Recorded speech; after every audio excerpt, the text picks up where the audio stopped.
O Senhor esteja convosco. Ele está no meio de nós. Proclamação do Evangelho de Jesus Cristo, segundo São Lucas. Glória a vós, Senhor. Naquele tempo, quando as multidões se reuniram em grande quantidade, Jesus começou a dizer: esta geração é uma geração má. Ela busca um sinal, mas nenhum sinal lhe será dado, a não ser o sinal de Jonas. Com efeito, assim como Jonas foi um sinal para os ninivitas, assim também será o Filho do Homem para esta geração. No dia do julgamento, a rainha do sul se levantará, juntamente com os homens desta geração, e os condenará, porque ela veio de uma terra distante para ouvir a sabedoria de Salomão. E aqui está quem é maior do que Salomão.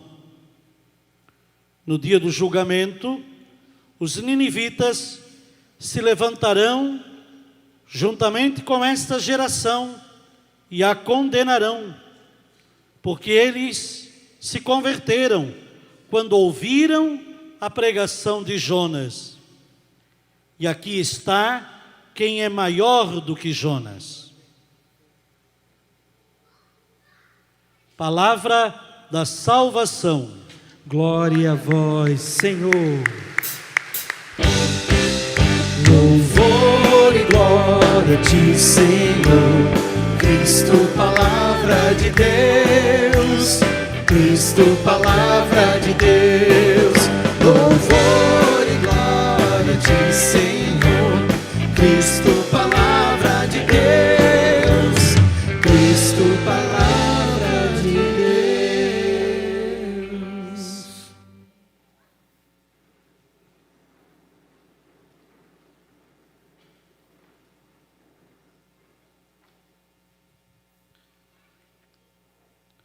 Meus caros irmãos, Jesus, diante das multidões que se reuniram em grande quantidade, Jesus, ele diz, usa uma frase bastante incisiva, dura. Ele diz: essa geração é uma geração má. Ela busca um sinal, mas nenhum sinal lhe será dado. E Jesus diz isso depois, já estamos no capítulo 11 de Lucas, depois dele ele próprio, ter realizado tantas coisas, depois dele próprio ter dito tantas coisas importantes sobre o reino dos céus, depois dele ter estado tão próximo das pessoas, lhes ensinando, Jesus, ele percebe, e isso lhe causa estranheza, que aquelas multidões, elas faziam parte de uma geração má, que buscava somente sinais, mas que na verdade, e aqui a grande reclamação de Jesus é essa, na verdade, não queriam se converter. Na verdade, não queriam se converter. Pessoas que até corriam ao seu encontro, se admiravam com suas palavras, e aqui vejam que Jesus não está falando somente aos fariseus, mas Jesus, ele fala de uma geração, Jesus está falando daquela multidão que estava ao seu derredor. Jesus percebe com tristeza, certamente, que eles o buscavam e o queriam, não por aquilo que na verdade ele era, mas por aquilo que ele podia doar, por aquilo que ele podia dar. E aqui dar no sentido muito material. No sentido muito material. Daquilo que Jesus poderia dar como benesse. Daquilo que Jesus podia fazer como favor. Daquilo que Jesus poderia realizar como algo bom momentaneamente. Não fazia parte, ao menos Jesus deixa aqui entendido, que não fazia parte da busca daquelas pessoas uma sincera conversão para Deus. Ele dizia, essa geração busca um sinal. E aí Jesus diz, para eles, nenhum sinal lhes será dado, a não ser o sinal de Jonas. E aí nós podemos pensar, então Jesus se contradisse, porque ele realizou depois disso outros sinais messiânicos, outros sinais maravilhosos. Mas lendo, me vem a compreensão, Jesus dizendo, para pessoas assim, para pessoas más, ou desta geração má, nada é suficiente. Nunca estão contentes. Nada é suficiente, nunca estão contentes. Essas pessoas estão sempre buscando algo diferente, algo espantoso, algo que possa lhes servir, algo que lhes possa tão somente beneficiar. Sabe, meus irmãos, é muito triste quando nós percebemos que existem pessoas que são assim. Para elas, nunca é suficiente, nunca é o bastante. Elas estão sempre reclamando. Elas estão sempre, quando não reclamando, àquelas desta geração má, que vivem, para além de reclamar, vivem exigindo. Elas exigem reconhecimento, elas exigem atenção, elas exigem valorização, elas exigem mais dinheiro, elas exigem mais coisas. Jesus está diante dessa geração que ele chama de má. E para eles, Jesus diz, nenhum sinal lhes será dado. E aí Jesus lembra a figura de Jonas. Jonas, que nós ouvimos na primeira leitura, um profeta que relutou muito em ir até Nínive.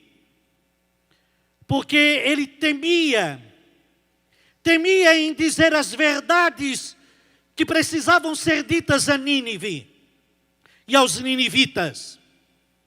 Jonas relutou muito em ir até Nínive, porque ele tinha medo de dizer as verdades, de apontar as incongruências, de mostrar as vaidades e de destronar aqueles que se achavam donos e senhores do que não lhes pertencia.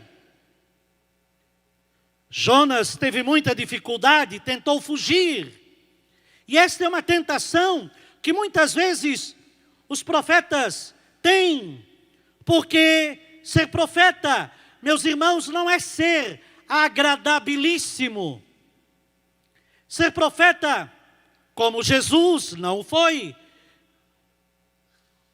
não é sempre, ele foi profeta, mas como ele não foi, não é sempre ser aceito. Jonas relutou, e relutou muito, tanto que na primeira ordem que lhe foi dada, para ele ir a Nínive, ele tomou um barco e foi para um lugar totalmente distante. Até que o Senhor Deus, e a história de Jonas, aí é o Jonas, aquele dentro da barriga do peixe, que Jonas então, ele vai para outro lugar, mas o Senhor diz, não, é em Nínive que tu deverás ir.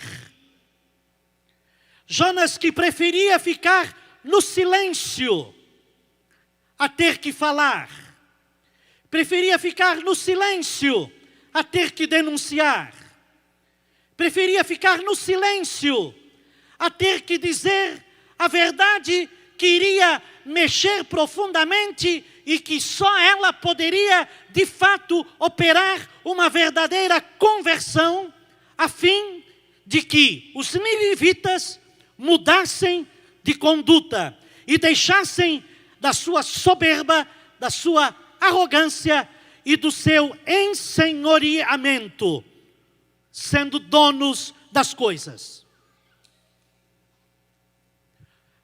Quando o Senhor então força, vamos assim dizer, a barra, aí Jonas então vai a Nínive. Nínive era uma cidade grande, por isso ele tinha medo. Nínive era uma cidade famosa, por isso ele tinha medo. Nínive era muito reconhecida, por isso ele tinha medo. O rei de Nínive era poderoso, por isso ele tinha medo. E esses medos todos de falar, por causa dos poderes de Nínive, esses medos todos, de repente, Jonas é tomado por uma decisão. É para falar, falado será. É para dizer, dito será. Palavra por palavra. E assim diz aqui que Jonas entrou na cidade e percorreu o caminho de um dia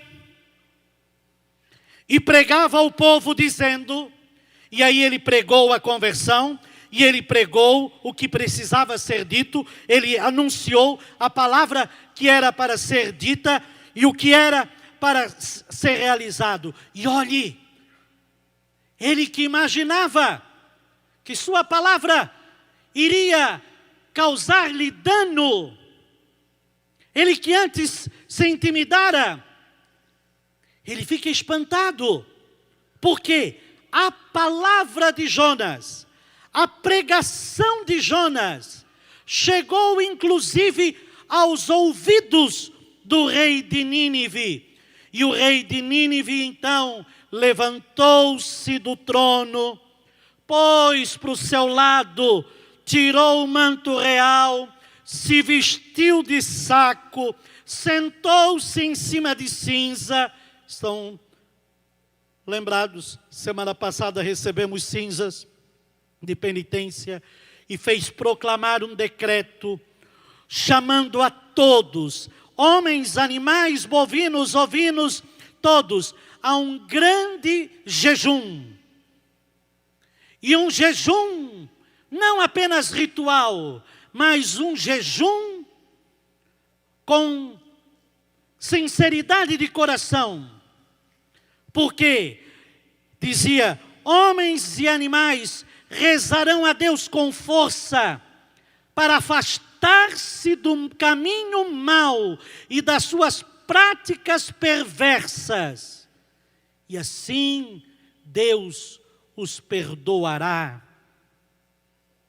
E vendo Deus as suas obras de conversão e que os ninivitas se afastavam do mau caminho, compadeceu-se, suspendeu o mal que tinha lhes ameaçado fazer e não fez. Mas vejam, os ninivitas ouviram a palavra de Jonas e Jesus lembra para aquela geração perversa e má que queria somente sinais, sinais, sinais e sinais. Jesus lembra para ele, e as obras? E as obras? E as obras de conversão? E as obras de conversão? Nenhum outro sinal será dado, porque a palavra que é o próprio Jesus, de maneira muito serena, humilde, ele diz, olha, aqui está alguém que é maior do que Jonas. Jesus diz, eu não sou o profeta. Aqui está alguém que é maior do que Jonas. Eu trago a palavra, porque eu sou a palavra, a boa nova, o reino. Então, é hora de converter-se, é hora de ouvir a voz do Senhor. E para que alguns ouçam ensurdecidos, ou talvez incomodados pelo silêncio dos que não pregam, dos que não anunciam, dos que não profetizam, quando se fala que esta palavra falada opere em nós uma mudança de atitudes, e por isso a palavra-chave desse tempo, meus irmãos, é conversão. É conversão. Sem conversão, meus irmãos, sem conversão, nada será suficiente, nada será o bastante, nada será agradável. Se não houver um coração convertido, se você não se converte, você pode vir aqui uma vez e se animar com o milagre que viu, você pode vir aqui uma segunda vez e se empolgar com algo estupendo, maravilhoso que você ouviu. Você poderá vir aqui uma terceira vez, porque você se agradou muito das músicas bonitas que aqui tocaram. Você virá uma quinta vez, porque você achou essa estrutura muito bem feita, muito bem ordenada. Você poderá vir uma quinta vez, porque aqui, além da missa, que é animada, mais animada do que na sua paróquia, talvez aqui você ouça o padre que fale mais alto, ou quem sabe com um pouco mais de contundência do que aquele que está lá na sua comunidade.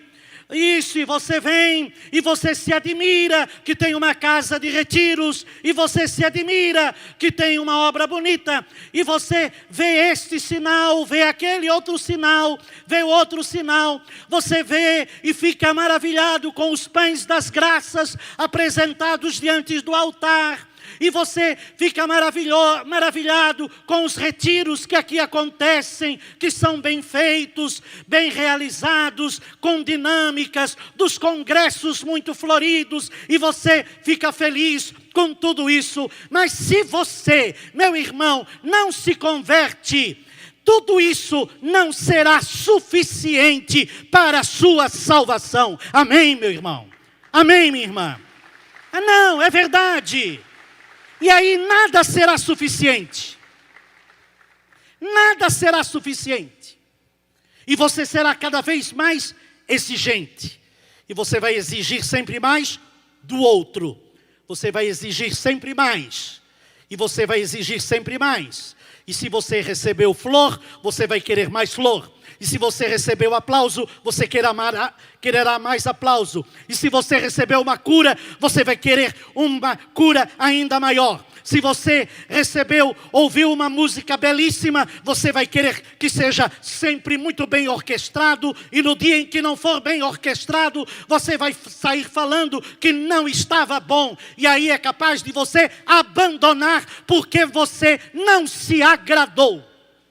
Na verdade, não é que não se agradou, é que você não se converteu.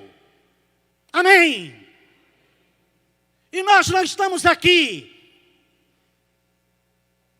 para agradar.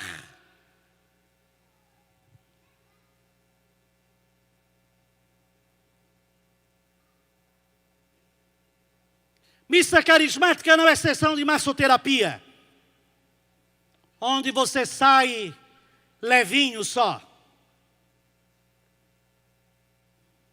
Que bom! E não estou como Jesus a desdizer, porque o mesmo Jesus que diz essa palavra dura aqui, é o Jesus que realiza curas, é o Jesus que realiza milagres, é o Jesus que transformou até água em vinho, com sensibilidade. É Jesus que se compadeceu da mulher encurvada.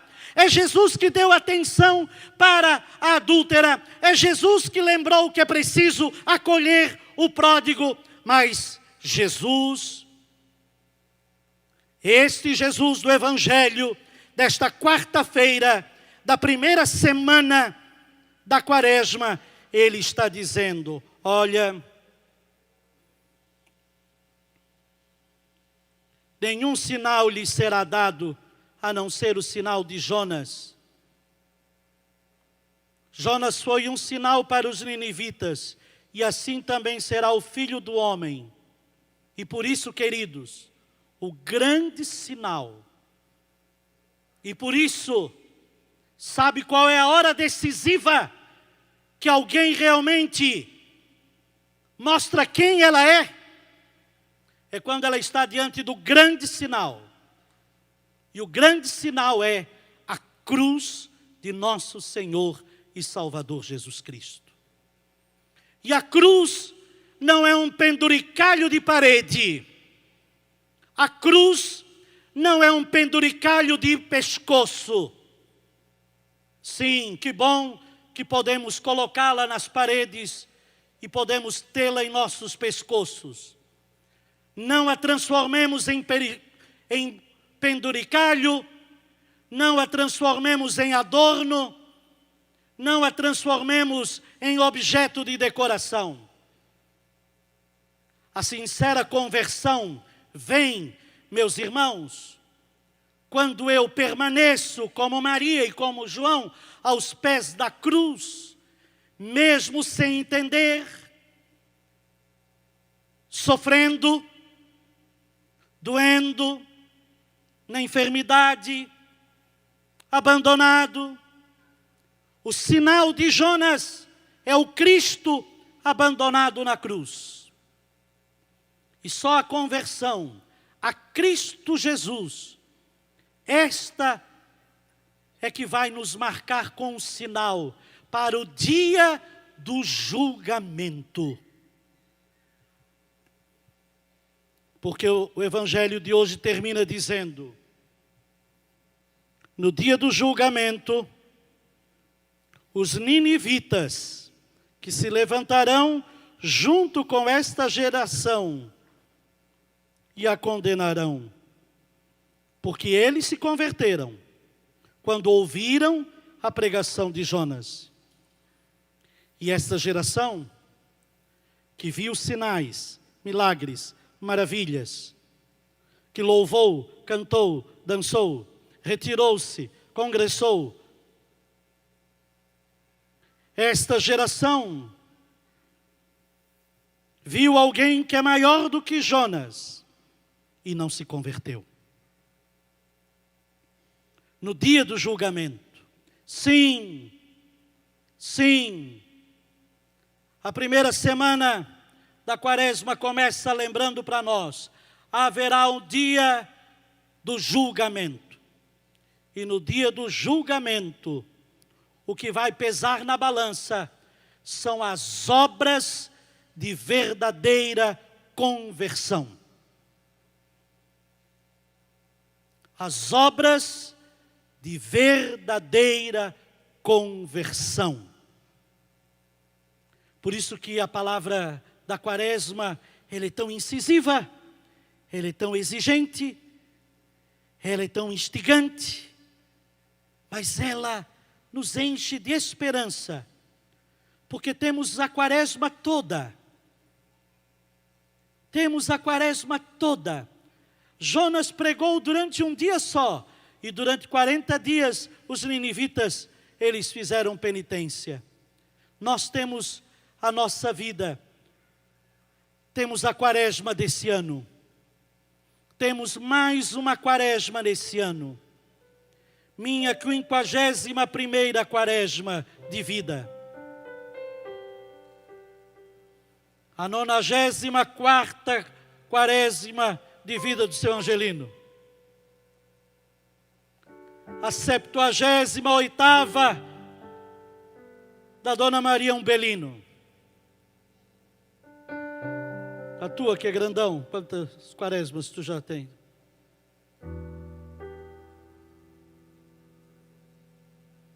Dezesseis quaresmas tu já viveste, já estás desse tamanho, te converte. A 16ª. Mas não pense que, por ser só 16 quaresmas, estás safo. Porque ninguém sabe se vai ter a Quaresma do ano que vem para apresentar diante de Deus as obras de verdadeira conversão. Amém, queridos? Porque uma das coisas que nós somos também campeões em fazer é protelar, postergar, procrastinar, deixar para depois. Depois que eu tiver 50 anos, eu vou viver bem a Quaresma. E quem que te disse que poderá chegar à 50ª Quaresma? A Quaresma que nós temos para viver é a de hoje. E que não sejamos nós, hoje, esta geração má e perversa, que só busca sinais, mas que não ouve a pregação da palavra de Deus. E mesmo nós, que muito nos animamos, porque a nossa pregação é um sinal maravilhoso para os outros, que a minha pregação não seja só um sinal maravilhoso e belo para os outros, que ela repercuta como obra de conversão para a minha vida. Que Deus nos ajude. Eu creio que nessa noite, Deus que está aqui presente no meio de nós, e novamente, uma vez mais, ficamos felizes ver este cear bem cheio. Bem cheio. Que seja a glória de Deus a nos encher. A nos encher. E que sejam estes tempos de Quaresma, tempos de libertação, para que você não fique somente sendo daqueles que não se agradam de nada ou nunca se contentam com o que têm e sempre esperam mais. Sempre esperam mais. Eu digo, na comunidade que nós temos sempre que ser muito gratos, mas não ficar esperando a gratidão, porque a gente sofre muito quando a gente é grato e fica esperando gratidão, porque a raça humana, esta geração má da qual fala Jesus, é expert em ser ingrata. E às vezes, mais do que ser ingrata, o que sabe mesmo é cobrar. Cobrar, cobrar e cobrar. Eu já dei tanto, mereço tanto. O que mais fere o coração de alguém é quando alguém joga na sua cara: eu já dei tudo isso, não dou mais, porque você não me agradou, porque o que você falou não me agradou, porque a sua opção não me agradou. Deus nos dê a graça da gratidão sempre, e que sejamos a geração das boas obras, que vem os muitos e maravilhosos sinais do Senhor. Eu creio que nessa noite há sinais de Deus para nós, mas eu desejo que muito mais do que os sinais de Deus para nós nesta noite, hajam muitos corações convertidos para aquele que é maior do que Jonas, e o que é maior do que Jonas tem um nome, o seu nome é Jesus, Jesus de Nazaré, Jesus vivo, que está no meio de nós, que por nós morreu e continua a dar sem medidas, porque a medida do amar é dar sem medidas. Assim seja, amém, em nome de Jesus.